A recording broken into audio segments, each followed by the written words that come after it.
Hi, everyone. This is Moshe Rothschild here for the Global Israel Alliance. And I wanted to make a special video this week about what happened with the deal of the so-called deal of the century that was presented or revealed, released this week when our Prime Minister Netanyahu came to Washington along with Benny Gantz, who was the head of the Blue and White Party. A lot of people have been asking me about it. So instead of talking about the news in general this week, I'm going to talk about this because that was a main highlight of the news this week. And a lot of people want to know what I think about it, what Israelis think about it. First of all, let me just start and say this, that a large percentage of Israelis, close to 70%, are happy with the deal of the century. And about 15% really had no opinion, and the rest opposed. So you had about 85% who approved or didn't feel strongly, and then you had about only 15% opposed to it. My personal feeling, and let me tell you that I read through the entire thing. A lot of people have made comments without reading it, or they've reacted to other people's comments on Facebook, or have read newspaper articles. And the truth is, there are a lot of experts out there, but I like to see things firsthand myself. And so I spent a lot of time reading the 181 pages, which is probably the longest book I've read in a while. And I took notes and analyzed it, tried to do it without reading anyone else's opinions. I read it right away when it came out. I didn't want to be my judgment to be clouded by other people's articles and thoughts and this and that. So my initial reaction was very favorable. Now you have to understand that until now, every time that a third party, meaning here in this case, the United States, got involved, the possibility of peace never played out. And the offers that were made by previous Israeli governments, one after the other, had been rejected. I'm not going to go through the history. You can find it yourself. And I'm being unbiased here, but that's the historical reality.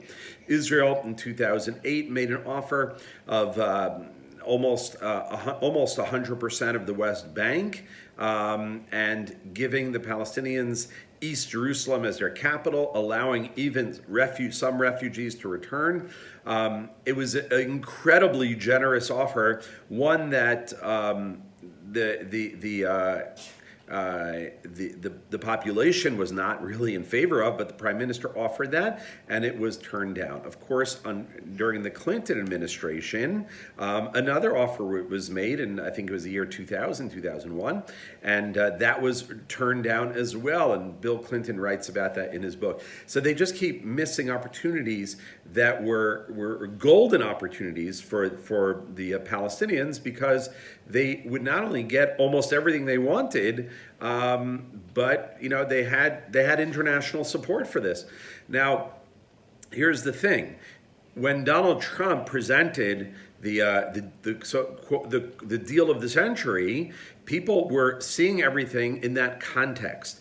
That Israelis generally are very suspicious of any of these so-called peace plans, because in the past they've been so biased against Israel. They've been plans that, even though we were willing to make great sacrifices for peace, but would require us to make sacrifices that I'm not sure, at least not sure that even 50% of the country would agree to. So that's the context, and the previous offers that were made were extraordinary offers, but we never know what really would have happened, because they were rejected out of hand, what would have happened in the negotiations, but they were offered.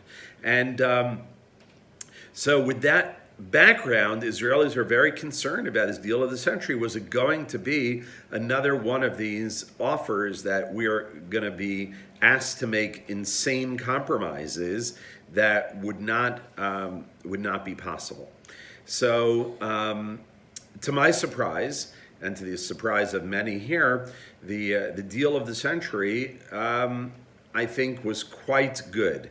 Now, let me explain, because I know there are people that disagree with me, but the reality of any negotiation is that both parties are not going to be able to walk out with 100% of what they want. But the goal is for each party to feel that, okay, we're each getting something, but we're also giving up something.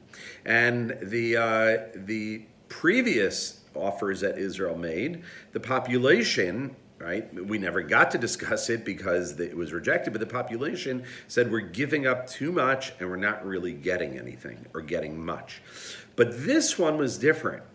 The entire tone and language of it acknowledged the history, acknowledged the struggles, acknowledged the difficulties in a very serious, constructive way that I felt that it really took into account the realities here in Israel.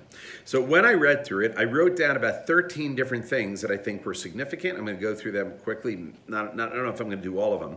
But number one, it says there will be a just solution for Jewish refugees who were expelled from Arab lands. Now remember, at the same time, 1948, during the 40s, right before and during the War of Independence, 800,000 Jewish refugees were generated from Arab countries that expelled Jews living in their midst. Now, those Jewish refugees would never discuss, they were never on the table, there was never idea of compensation. And the young state of Israel absorbed these refugees. That's why we have Moroccan Jews here, we have Yemenite Jews here, Egyptian Jews, because Jews were expelled from Arab countries. And the new fledgling state of Israel absorbed them, and there was never any compensation or any acknowledgement of this. So this acknowledged that. It said there'll be no negotiating with Hamas, a terror group, even if they join with the Palestinian Authority, unless they seriously pledge to end terror, violence, recognize Israel, and comply with everything later in the document that has to do with Gaza, meaning demilitarizing and so on and so forth, which of course we all know Hamas will never do that, but that's what it says in there. So we will not be forced to negotiate with anyone we don't want to. Israel is expected to implement the peace plan only if the Palestinian Authority or some other body that Israel recognizes has full control of a demilitarized Gaza. In other words, we're not going to make peace with the Palestinian Authority and then still have a war with Gaza. It's all or nothing, so it's got to be all together. Number four, Israel and the U.S. agree that Israel does not have to give the Palestinians a state on 100% of the pre-67 borders. Okay. Number five, no settlements will be uprooted. In other words, if there would ever be a future Palestinian state, the Jewish enclaves within there would be allowed to remain, and they would make special accommodations for transportation to the parts that would be considered Israel. 97% of Israelis will live on contiguous territories, meaning that it's only a very small number of settlements that will not be contiguous with that piece of land of Israel. There will be about 15 settlements that will not be contiguous, but they will not be uprooted. We will annex the Jordan Valley and Israeli settlements in Judea and Samaria. 7, the security barrier will be realigned to match the new borders. In other words, we're not going to have this great kumbaya peace and no wall. There'll still be a border wall, a security barrier, which is successful here. People of all faiths shall be permitted to pray on the Temple Mount. Right now, only Muslims are allowed to pray on the Temple Mount. This is extraordinary that this should be in the document saying Jews, Christians, all faiths can pray on the Temple Mount.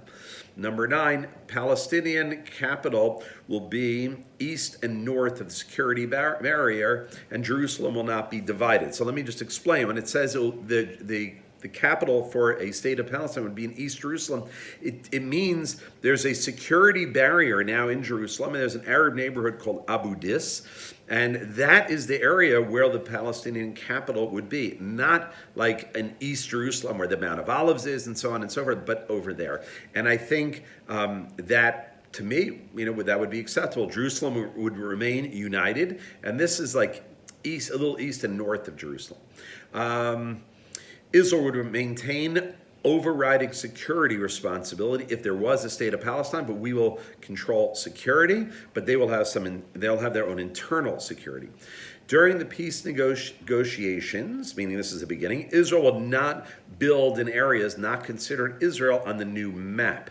But Israel will be allowed to build freely in Judea and Samaria in areas that will be part of Israel in final status agreement. So in other words, Israel, whatever is on that map, even while we're negotiating, we can build freely in Judea and Samaria. Now, if they don't negotiate, so then of course we could build anywhere. But during the period, we'll be allowed to already start building in Judea and Samaria. Number 13, the Palestinians must cease to pay terrorists who are receiving salaries for murdering Jews. I mean, that's an incredible, not Jews, I should say, they're murdering Westerners. Non-Jews were also killed and they receive salaries. So those are just some of the salient points that jumped out at me. And the map, I thought, was reasonable. The map was decent security-wise. So the reality is, though, that, of course, Abbas, the head of the Palestinians, said, is a direct quote. He said, no, no, no, 1,000 no's, meaning that he completely rejected it. This plan has the support of many Arab countries, Bahrain, the United Arab Emirates, Egypt, Saudi Arabia. I mean, there are a lot of Arab countries getting behind this. Now, honestly, folks, I don't think it's going to ever be implemented. And it's sad. But look, the Middle East is a game of chess, which means that this was the next move in the chess game.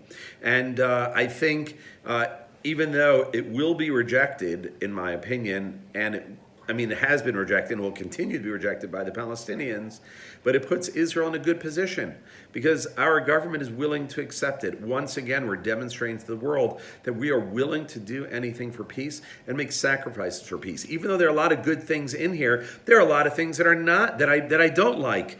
But this, I think, is something that we could live with. It would be a little painful, right, to give up certain areas, but we could live with this. And I think it's a compromise that we could live with. Now, of course, you're entitled to disagree with me, but I'm going to stop here because I'm already getting to 12 minutes. Anyhow, wishing you all wonderful Shabbat. And this is Moshe Rothschild, the Global Israel Alliance.